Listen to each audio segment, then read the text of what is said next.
시간 남으라.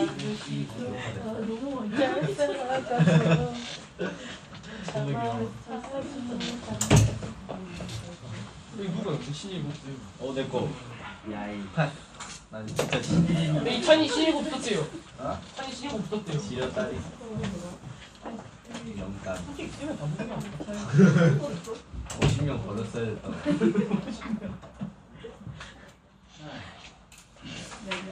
지난 시간에 이어서 진행을 좀 하고요. 그 다음에 이거 제가 지난 시간에 숙제로 내어드렸던 부분 진행이 됐나요? 아 맞다. 그래서 오늘 뭐 좀 질문 받을 거 있는 거 받고 하겠다고 했는데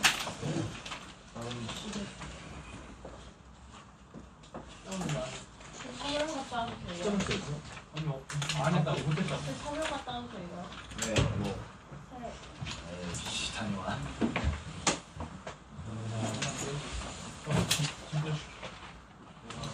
혹시나 숙제가 지금 안 돼 있으면 수업 시간에는 그러면 저걸 할 수가 없고요. 다음 시간에 다음 주에 이제 여러분들 시간표 중에서 국어 Q라고 되어 있는 시간들이 있어요.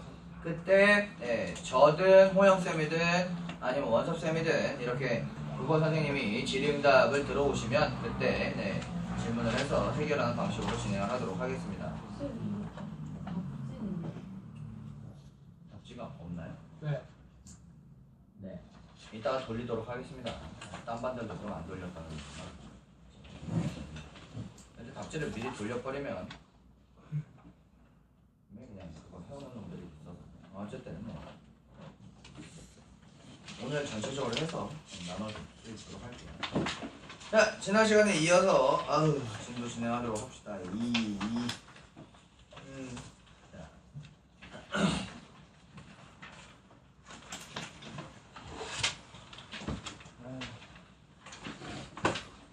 여기 적어놨어야 해.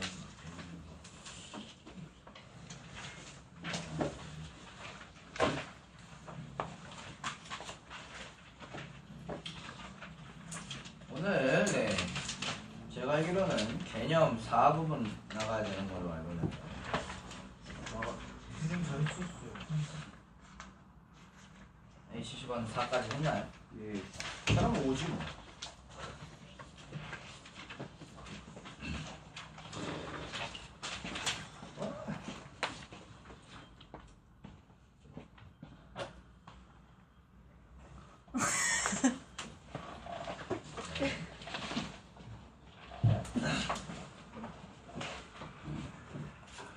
어저께 저녁에는 잠깐 목이 나와서 신나가지고 다시 목을 썼더니 또 맛이 갔어요.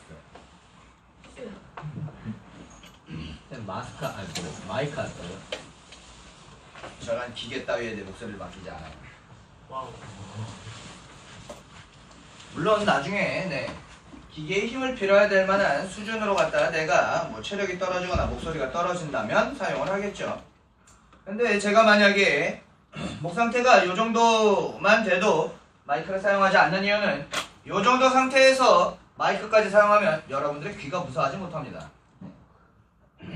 저는 마이크를 사용해 본 적이 없기 때문에 음량 조절을 잘 못해요. 뭐 여러분들 귀 고막의 터지면 뭐 내할 건 아니고 어쨌든 뭐 그렇다가 나는 얘기예요. 자, 주제 파악에 있어서 그렇죠? 살면서 주제 파악을 잘 해야 돼. 자, 주제 파악을 하는데 주제 파악에 있어서 글의 일반적인 형식, 많이 보게 되는 형식이 부괄식이라는 게 있고요. 미괄식이라는 게 있습니다. 부괄식은 머리 두 자를 사용을 해서 주제 혹은 주장, 핵심 내용이 앞쪽에 분포되어 있는 글을 부괄식이라고 얘기를 해요. 미괄식은요, 꼬리 밑자를 써서 맨 마지막 쪽에 분포되어 있는 글을 미괄식이라고 얘기를 합니다. 부괄식이나 미괄식이나 요즘은 잘 섞여서 나오는 편이긴 합니다만은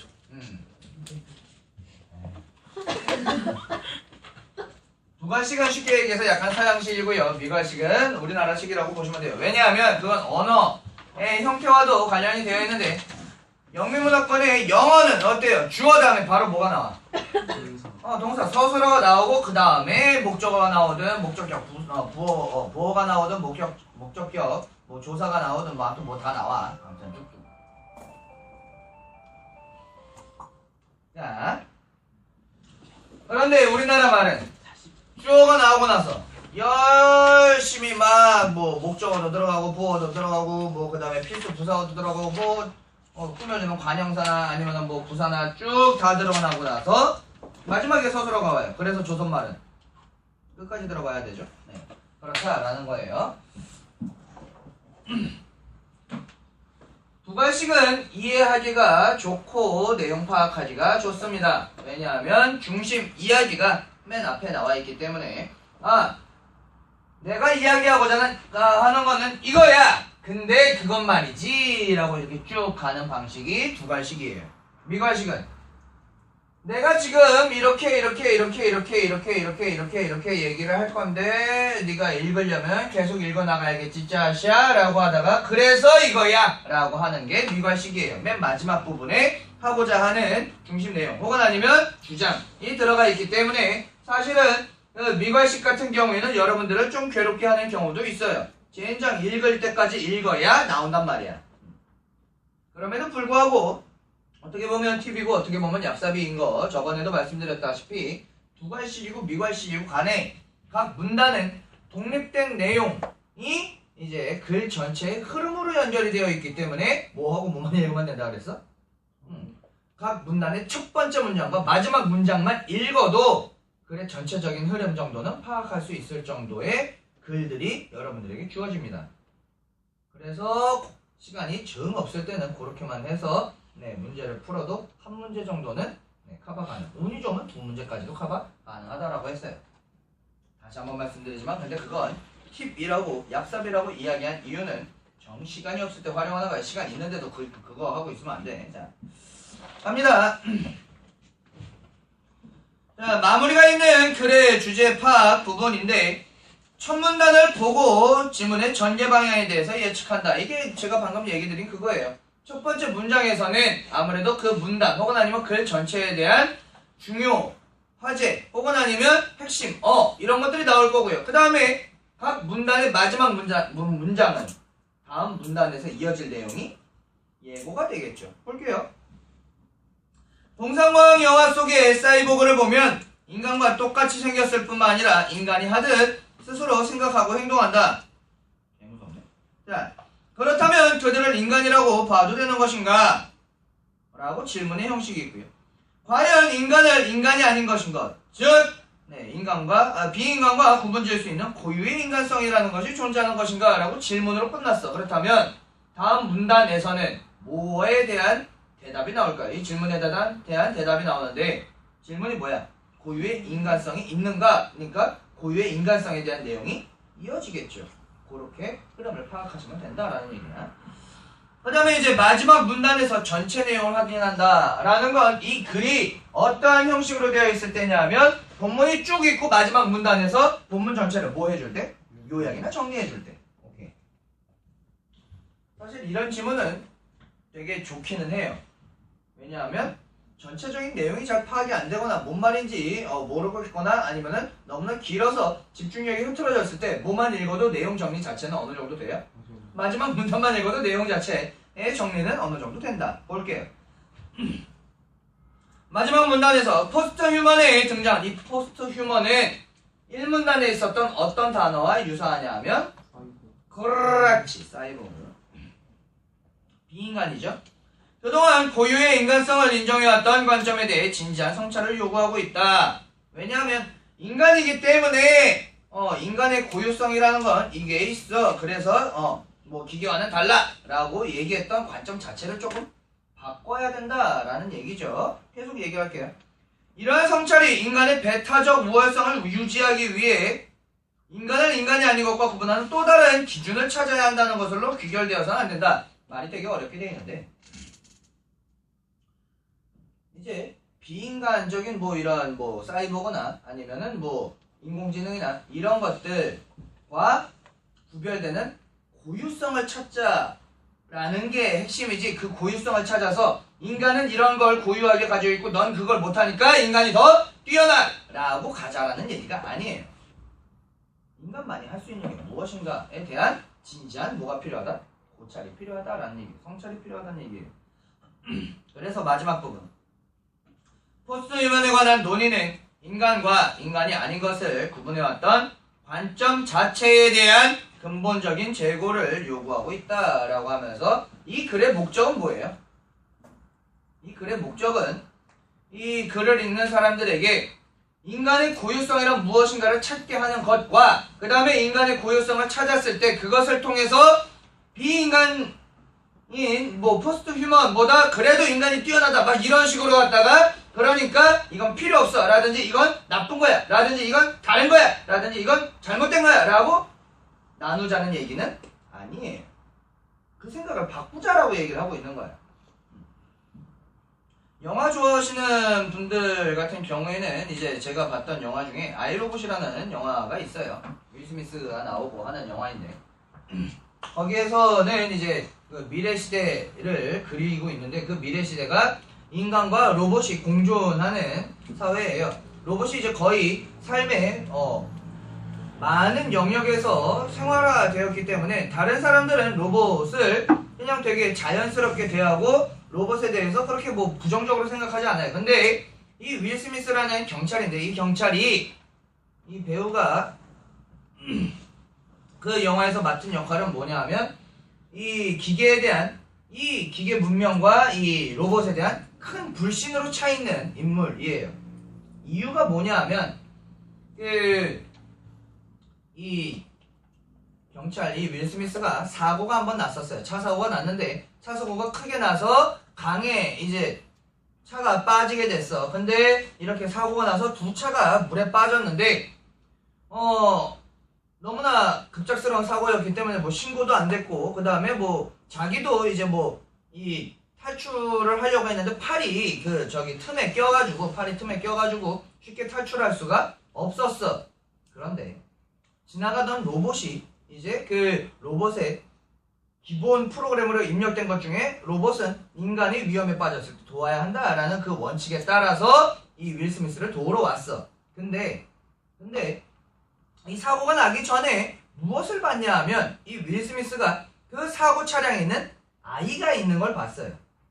사람이라고 한다면 내가 지금 위험에 처해 있고 내가 살고 싶은 그런 게 있다 하더라도 누군가 날 살려줄 존재가 왔을 때 내가 먼저 살고자 하는 게 있을까요? 아니면은 측은지심이라고 해서 이제 그 어린 아이를 먼저 살려야 되는 어떤 도의적인 생각을 하게 될까요? 윤리적인 생각. 사실 이 윌 스미스는 힘들긴 하지만 뭐 팔을 포기하거나 하면 사실은 스스로의 힘으로 구출이 가능했어. 탈출이 가능했어. 그렇다고 하면 이 윌 스미스의 머릿속에서는 뭐가 먼저 들었냐면, 나 말고 그 여자애 살리라고 이 로봇에게 계속 얘기를 했어요. 근데 로봇은 계산을 합니다. 계산을 했을 때 저 아이가 구출될 확률, 그리고 이 윌 스미스를 구출할 수 있는 확률, 계산을 때렸더니 이 윌 스미스를 구출할 수 있는 확률이 더 높았어. 그래서 그 계산값에 의해서 윌 스미스를 구출하고 있었던 거야. 계속 윌 스미스는 외치고 있습니다. 뭐 저 여자아이를 살려달라고. 근데도 그런 거 듣지도 않고 로봇은 결국 윌 스미스를 살려내고 여자아이는 죽었어요. 그 사건을 통해서 감정이 없는, 혹은 어떤 윤리적인 가치관이 인간과 동일하지 않은 계산적인 존재인 로봇에 대한 불신이 생겼어요. 그러한 그 사건에서 이제 이야기가 진행이 되는데, 그 사건 속에서 이제는 또 어떠한 것이 진행이 되냐면, 새로운 사건이 진행이 되는 게 이제 이 윌 스미스랑 그 로봇 공학자의 최고 권위자인 박사님이랑 좀 친해요. 왜냐하면 이 박사님은 로봇을 만들 때 있어서 아까 전에 얘기했다시피 그 로봇에게, 인간에게 해가 되지 않아야 하는 원칙들을 만들어준 그러한 사람이야. 그러다 보니까 그 과학자이자 뭐 친구인 그 분에 대해서 존경심이 좀 있어요. 다만 그가 만들어낸 로봇 자체에 대한 좀 불신이 있을 뿐이야. 로봇 기계 이거에 대한 불신이 있을 뿐이야. 그런데 어느 날 이제 그 메시지가 와요. 뭐 거의 뭐 영화 리뷰인데. 메시지가 와서 이제 메시지를 듣고 그 박사의 사무실로 찾아가는데 엄청나게 그 높은 건물로 묘사가 돼요. 그리고 최첨단 건물이야. 그 거의 최상층에서 그 박사가 컨트롤 타워로서 있었는데 그 옥상에서 떨어져요. 박사가. 그걸 눈앞에서 봐요. 그래서 깜짝 놀라서 이제 올라가게 됩니다. 왜냐하면 이제 생각을 해보면 이제 경찰이잖아. 그러니까 뭔가 살인자가 있을 거다라고 생각을 한 거야. 왜? 왜냐하면 이 최첨단 건물의 최상층에 있는 건물의 유리벽은 네, 강화유리자, 방탄유리자 뭐 이런 걸로 돼 있어. 이 70 먹은 노인이 몸으로 이약 해가지고 할 수가 있는 것이 아니란 말이야. 그래서 의심을 하고 올라갔는데 아무것도 없어. 사람이 없어. 그래가지고 뭔가 이상하다라고 했는데 거기에서 로봇이 나오게 됩니다. 이제 그게 이제 서브 주인공인데 로봇이 나오게 되는데 이 로봇은 이 박사가 마지막으로 만들어낸 로봇이에요. 무엇을 담고자 했느냐 하면 인간을 담고자 한 로봇이에요.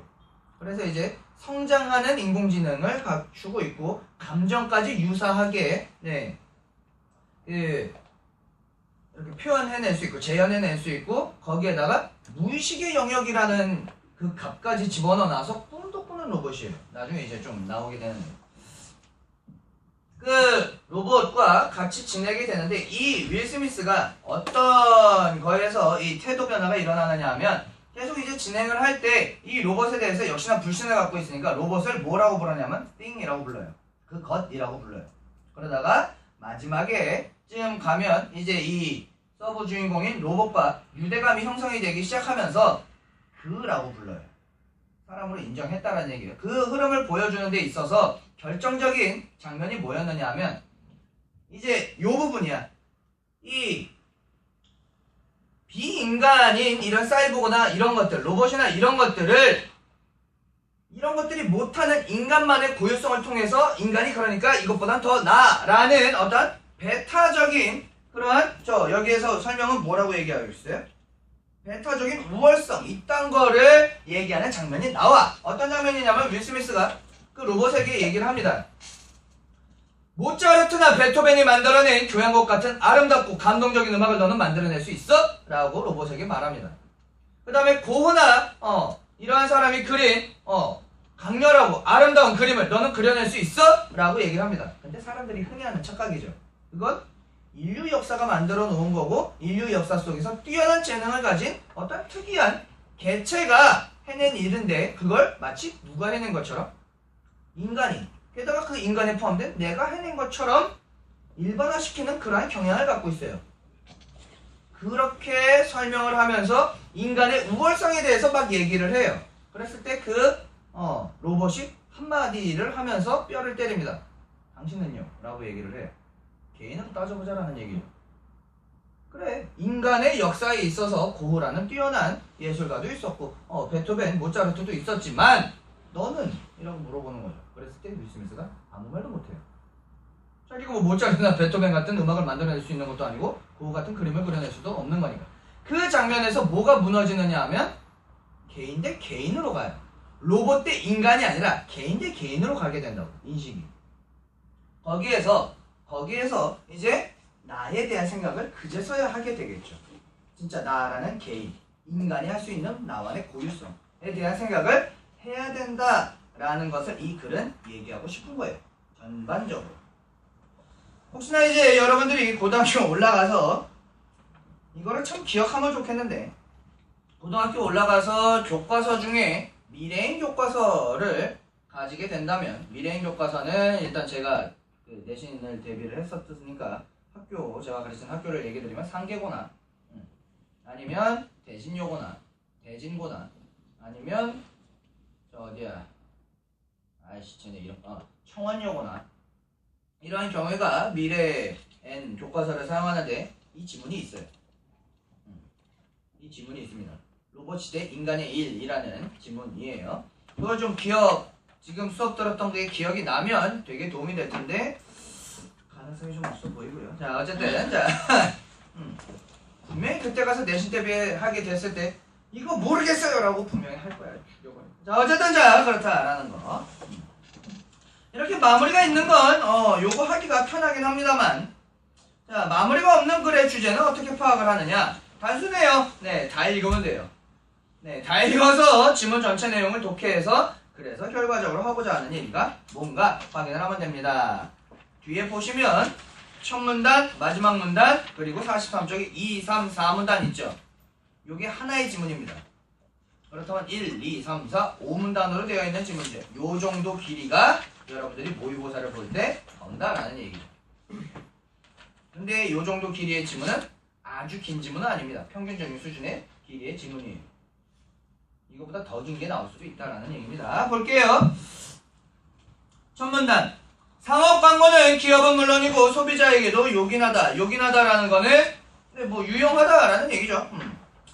기업은 마케팅 활동의 주요한 수단으로 광고를 적극적으로 이용하여 기업과 상품의 인지도를 높이려 한다. 이건 뭐 어떻게 보면 바보가 아닌 이상 다 아는 얘기예요. 상품 광고를 하는 이유는 뭐예요? 팔아먹기 위해서죠. 그리고 이러한 제품을 만드는 좋은 곳이라는 기업 이미지를 쇄신하기 위해서예요. 당연한 얘기입니다.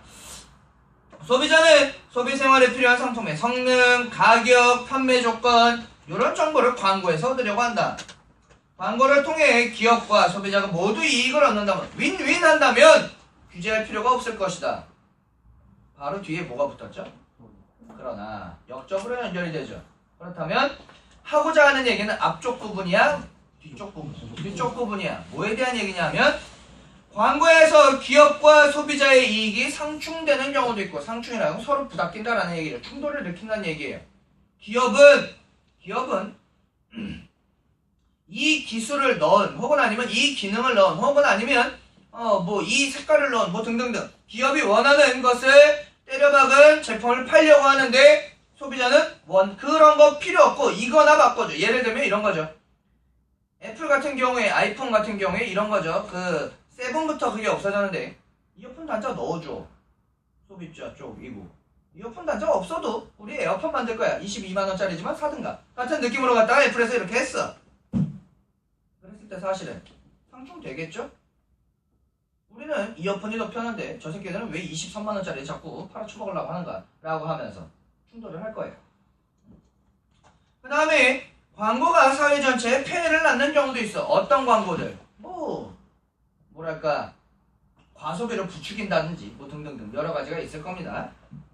그래서 무엇이 필요해? 다양한 규제 방식이 모색되었다. 그렇다면 이 뒤에 이어지는 내용은 뭐에 대한 얘기가 나올까요?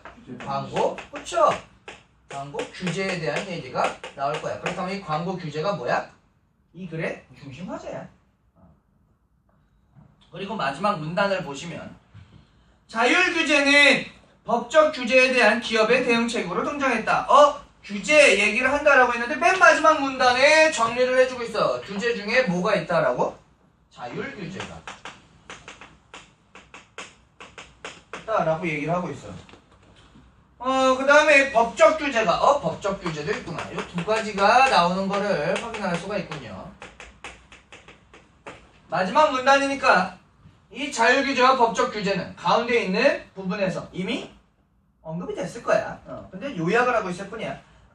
이 자율 규제는 뭘 위해서 있느냐 하면 기업의 대응책이에요. 기업의 대응책이고요. 그 다음에 이제 법적 규제의 특징은 광고의 역기능에 따른 피해를 막기 위한 강제적 조치예요.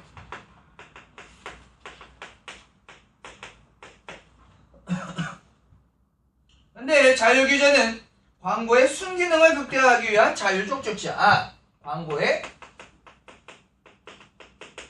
순기능 극대화 하기 위한 자율적 조치이구나 라는 거 정리가 되셔야 된다. 여기서 광고는 기업의 마케팅 활동으로 한정되지 않고 사회의 가치와 문화에 영향을 끼치는 활동으로 간주된다. 그래서 광고주, 광고업계, 광고 매체사 등이 광고 집행 기준이나 요런 것들 광고 집행 기준, 윤리 강령 요게 뭐에 해당하는 거야? 자율 규제에 해당하는 거야. 뭐라고? 좀 읽어줘. 그래. 읽어줘. 광고 집행 기준, 윤리 강령. 이런 것들이 이제 자율규제에 해당하는 거구나 확인을 할 수가 있어요.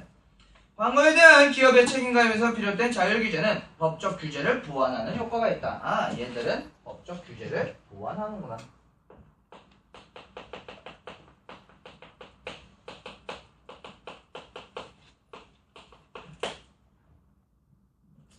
광고 중에서 제가 제일 싫어하는 광고는 의류 브랜드 광고입니다. 왜냐하면 막 모델이 막 조인성, 막 정우성, 막 뭐 장동건, 원빈, 현빈 이런 사람들 써요. 뭐 김우빈 막 이런 사람들 써요. 걔들은 그냥 추리닝 바지에다가 흰티만 입혀놔도 멋있어요. 괜찮습니다. 볼만해요. 쓸만합니다. 걔들이 입어서 멋진 옷 남자의 자신감 아니야! 어차피 걔 모델빨이야. 그걸 상상하고 야 조인성이 입은 옷 저거 괜찮은데 내가 입으면 현실을 깨닫게 되죠. 더러운 세상 이라고 하면서 그쵸? 내가 볼 땐 그거 과대 광고야. 왜곡 광고입니다. 내가 볼 땐 그래요. 이런 젠장할 것.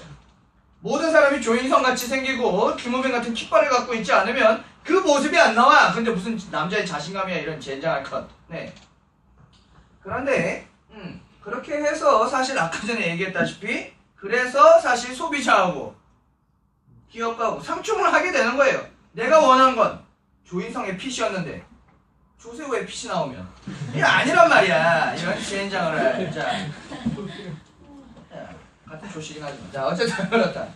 자 그렇다면 이 첫 문단과 마지막 문단을 통해서 우리가 건져낸 게 중심 화제가 광고 규제였고 마지막 문단에서 자율규제와 법적 규제에 대한 얘기를 했구나 라는 것을 통해서 가운데 내용이 요것들이 조금 더 어떻게 설명되어 있을 것이다? 상세하게 설명되어 있을 것이다. 확인을 합시다.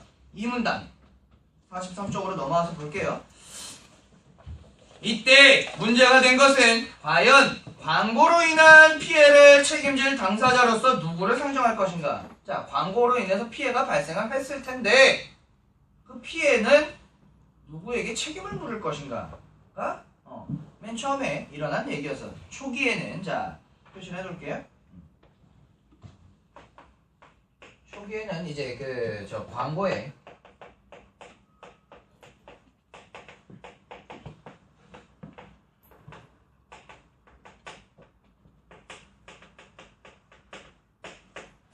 책임 소지를 누구에게 물을 것인가 라고 했을 때 초기에는 누구에게 물었냐면 소비자에게 물었어요.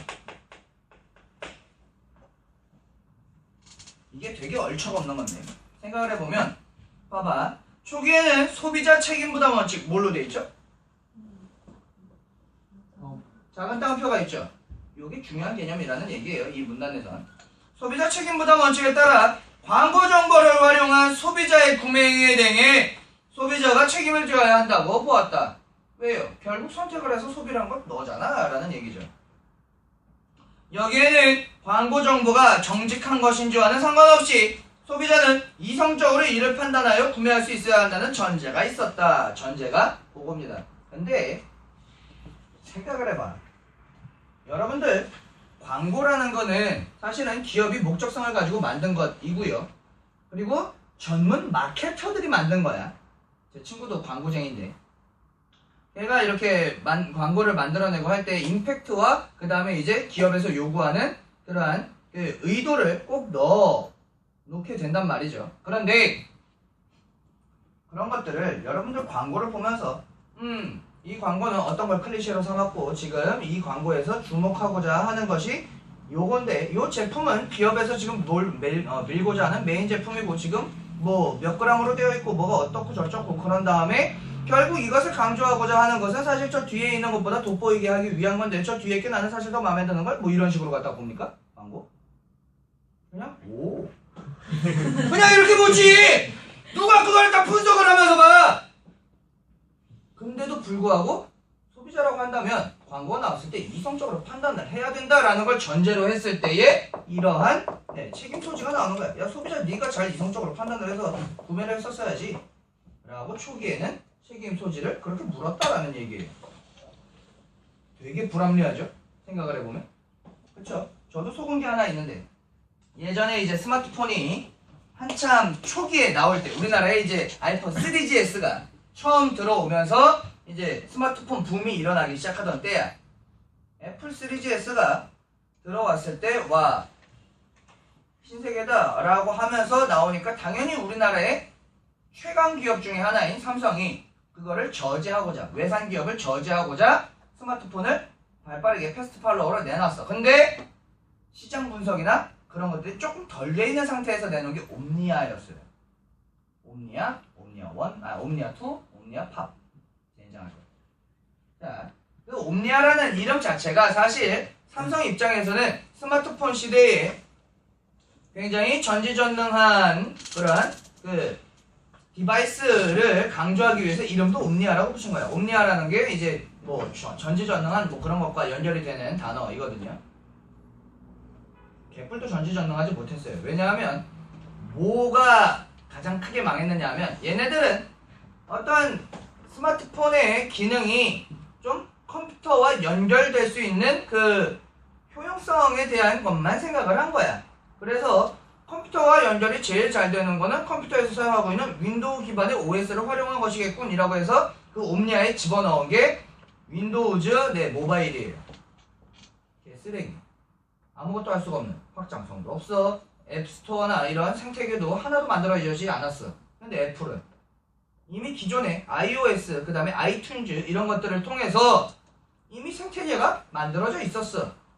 그러니까 활용할 수 있는 앱도 되게 많고 그걸 개발하는 사람도 많고 하니까 그쪽에 몰리고 있었다라는 생태계 자체를 생각하지 못했던 거야. 그래서 옴니아 또 옴니아팝을 말아먹었어. 저는 옴니아팝을 샀죠. 삼성 짱 그러면서 샀다가 개같은. 네, 망했어요. 그러고 나서 그래도 삼성이 대단한 건 뭐냐면 바로 옴니아를 폐기해버렸어. 이름까지 폐기해버렸어. 사실 옴니아 처음에 이름을 선택했을 때는 삼성 애니콜이라는 이제 피처폰 브랜드를 버리면서 새로운 세대의 이름으로 옴니아를 선택을 했었을 거야. 근데 그걸 버릴 만큼의 결단력을 보여줬어. 왜? 잘못된 선택이었다는 걸 기업이 깨달았기 때문에. 그러고 나서 뭘 내놨어? 그 갤럭시야. 언제 나왔는데 옴니아가 뭐? 옴니아가 뭔가 언제 나왔냐고? 시끄러. 대학교 때였어. 제가 이제 그래서 아이폰을 써야겠다. 이 빌어먹을 옴니아 팝만 다 이거 약정 기간 끝나면 아이폰으로 무조건 넘어가야지 라고 했는데 삼성이 정말 대단한 게 그래도 패스트팔로워의 기질이 있어서 정말 회사 전체의 뭐랄까 노력이나 이런 걸 쥐어짜내서 만든 게 사실 갤럭시 2예요. 갤럭시 1은 일단 대항마로 빨리 내놓고 그 다음에 갤럭시 2를 내놨는데 갤럭시 2가 솔직하게 말씀드리면 각 시대마다의 그러한 최적화나 아니면 최상위 기능이나 이런 것들이 있을 거 아니야. 각 세대마다. 갤럭시 2가 아직까지도 다른 제품들이 따라올 수 없을 정도의 완성도를 갖고 있었던 기기인 거는 확실해요. 그래서 리스크를 최소화할 수 있었어. 그 옴니아로 말아먹었던 걸 최소화할 수 있었어. 갤럭시 2가 되게 잘 나왔기 때문에. 그 다음부터는 이제 또 다시 좀 그냥 저냥 가고 있습니다만 큰 혁신 없이 그냥 저냥 가고 있습니다만 이 애플 같은 경우에 그렇게 내놨다라는 것이 사실은 소비자의 무엇과 상충하지 않은 거죠. 소비자의 요구와 상충하지 않은 거야. 왜? 애플은 그 전까지 뭐 만들고 있었어? 사과. 아이팟이라고 하네. 그렇죠. mp3 일반 디바이스와 그 다음에 맥이라고 하는 컴퓨터 만들어 놓고 있었어요. 근데 그걸 사실은 갖고 다니는 컴퓨터로 이렇게 결합을 한 거예요. 사실 이쪽의 OS를 통해서 이쪽 것까지 활용할 수 있는 그런 디바이스를 만든 거란 말이야. 그러니까 이 소비자들이 생각하고 있는 컴퓨터는 들고 다닐 수 없으니 불편하고 이 아이팟으로는 노래밖에 들을 수 없으니 뭔가 활용도가 떨어져 라고 했던 것을 정확하게 이해를 해서 디바이스로 갖다 만들어냈다라는 얘기죠. 근데 삼성은 그걸 이해하지 못했다가 얘들의 그 아이디어를 차용해서 바로 패스트 팔로워를 했던 거죠. 그럼에도 불구하고 삼성은 대단해요. 자, 어쨌든. 자, 그래서 사실 광고가 나올 때 아까 전에 얘기했다시피 옴니아는 처음에 어떤 광고를 냈냐면 아이폰 3GS보다 뛰어난 점을 막 얘기를 했어요. 스펙적으로 뛰어난 점을. 그 생태계에 대한 이해가 없었기 때문에 스펙적으로 뛰어난 점을 했어. 근데 제가 기기나 이런 거 다루는 걸 되게 좋아해요. 그래서 스펙으로 봐도 누가 봐도 이쪽이 훨씬 뛰어나서 그걸 선택했던 것 뿐이야. 나도 스마트폰 생태계에 대한 이해가 없었던 거지. 선택했는데 되는 게 아무것도 없어. 똑같아. 피처폰이랑 문자 전화하고 인터넷이 연결이 되는데 데이터 폭탄 맞아가지고 막 첫 달에 13만 원이가 나왔어 요금이.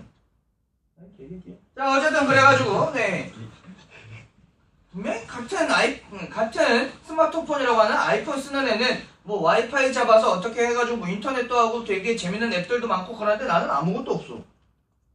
근데 되게 뛰어나다고 광고에서 속아서 샀는데 그렇다면 나는 애초에 광고를 볼 때 저 광고를 봤을 때 분명히 스펙은 뛰어나지만 생태계에 그 뭐 스마트폰 생태계가 활용되지 않은 저거를 선택할 이유가 없군이라고 하면서 이성적으로 판단을 하면서 샀을까요? 기업에서 이게 좋아요 라고 하니까 좋아요 하고 산 거란 말이야. 소비자는 다 그래요. 그런데도 불구하고 초기에는 소비자에게 네가 잘못한 거잖아 라고 책임을 물었다라는 거예요. 그래서 3문단 책임의 주체로 기업을 상정하여 기업 책임 부담 원칙이 부상하게 된 건 이제 이게는 무엇으로 갖다 됐냐면 기업 책임이에요.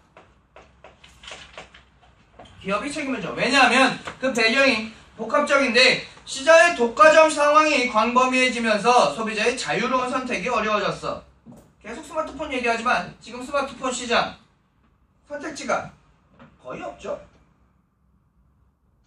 애플 그러니까 아이폰, 갤럭시 요쯤에 이제 뭐 LG 이렇게 껴있죠. 자, 뭐 그 정도예요. 그거 말고도 뭐 이것저것 있기는 합니다만 사람들이 대부분 선택 안 해요. 그렇죠? 그러니까 이거 아니면 이거고 이거 아니면 이거잖아. 여러분들 핸드폰 거들 때도 보지만 거의 대부분이 아이폰, 갤럭시 중간중간에 이제 LG 거 보이고 가끔 가다가 네, 좀 딴 거 보이기는 하는데 그런 식으로 갔다가 되게 자유로운 선택이 어려워졌어. 그 다음에 상품의 응용된 과학기술이 복잡해지고 첨단화되면서 이것도 여러분들 기억을 하셔야 되는데 여러분들이 갖고 있는 스마트폰 어느 정도의 스펙인지 아주 여러분들이 알아듣기 쉽게 얘기를 하면 미국의 나사에서 최초로 인간을 달로 보낼 때 쓴 컴퓨터보다 여러분들이 갖고 있는 스마트폰이 더 뛰어납니다. 근데 여러분들은 그 스마트폰으로 인간을 달에 보내나요? 맨날 카톡 아니면 유튜브 아니면 SNS나 하고 있잖아요. 그렇죠? 그래서 그 첨단 기술이 어떻게 집약되어 있는지에 대한 관심도 없거니와 이해도 못해요. 소비자는 일반적으로. 그렇기 때문에 사실 기업이 제공하는 어떤 광고만으로 그 이미지를 선택을 하잖아요. 이미지로 선택을 해요. 이건 제가 겪었던 일이기도 한데 전역하고 나서 이제 저는 컴퓨터를 좀 새로 구매를 했었어야 됐어요. 졸업할 때까지 써야 되니까.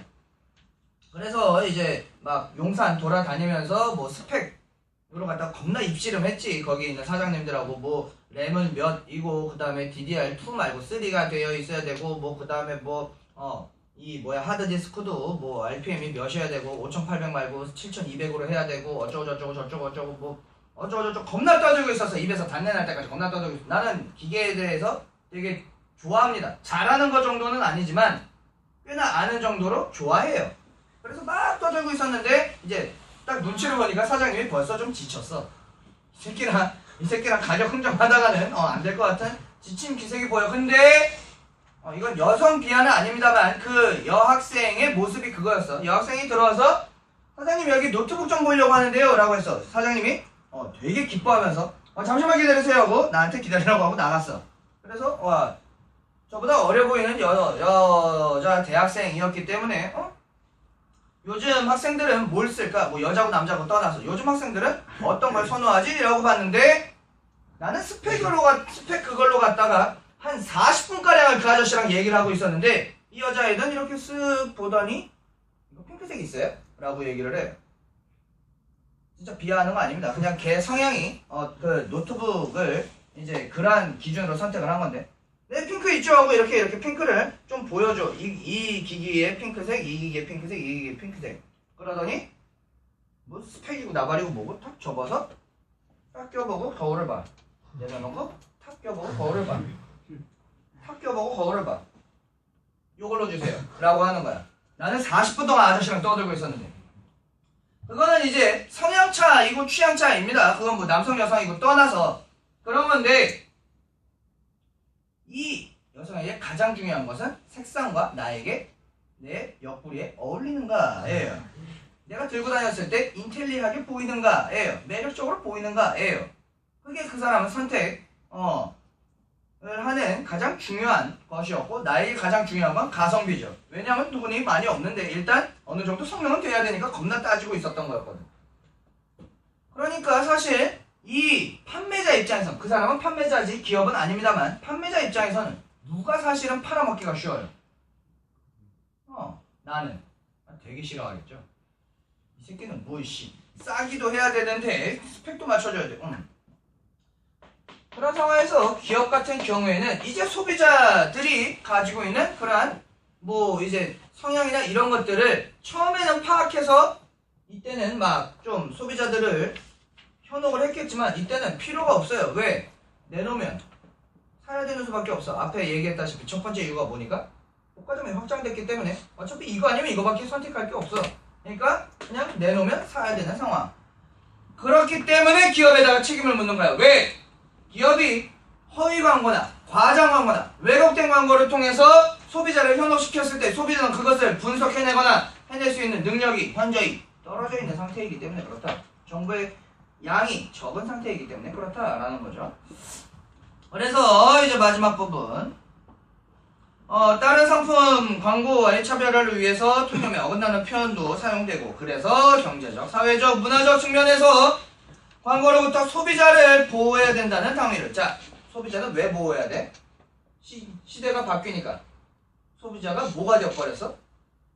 상대적, 바보가 아니고 상대적 약자가 되어버렸기 때문에 보호를 해줘야 되는 거야. 바보가 아니고요. 자, 어쨌든 그래서 기업이 책임을 져야 된다라고 소비자 책임에서 기업 책임으로 바뀌었다라는 거예요.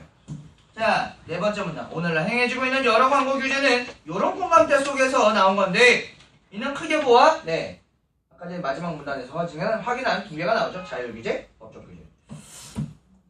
구체적인 법조항을 통해 광고를 규제하는 법적 규제는 사회적 활동의 일환이라는 점에 광고가 사회적 활동의 일환이라는 점에 근거한다. 자본주의 사회에서는 기업이 시장 점유율을 높여서 다른 기업과의 경쟁에서 승리하기 위해서 사실에 반하는 광고나 그러니까 사실에 반대되거나 맞지 않는 광고 혹은 소비자를 현혹하는 광고를 할 가능성이 높다. 아까 전에 얘기한 그런 거죠. 저 옷을 입으면 조인성이 될 줄 알았는데 네. 조세호가 됩니다. 법적 규제는 허위 광고나 기만 광고 등을 불공정 경쟁의 수단으로 간주하여 정부기관이 규제를 가하는 것이다 라고 하면서 법적 규제에 대한 얘기를 했어. 근데 마지막 문단을 보니까 법적 규제에 대한 얘기보다는 자율규제에 대한 얘기를 했죠. 그렇다면 이 글은 전반적으로 광고라는 것이 어떤 영향을 미치는데 그러한 영향 때문에 규제를 해야 된다. 왜 규제를 해야 되냐? 규제를 해야 되는 건데 초기에는 소비자에게 책임을 물었지만 후기로 갈수록 기업에게 책임을 묻게 되는 배경이 발생을 해서 법적 규제에 대해서 먼저 얘기하고 마지막 마무리해서 법적 규제를 보완해 줄 수 있는 자율규제까지 얘기를 해서 마무리가 됐구나로 전체적인 글 흐름을 파악을 하셔야 된다라는 얘기예요. 그래야 문제에 적용해서 문제를 풀어나갈 수 있다라는 얘기죠. 다시 한번 말씀드리지만 역시나 더럽게 재미없습니다. 비문학은. 그래도 기운을 내주셔서 감사합니다. 이렇게 해서 진행이 되죠. 고생하셨습니다.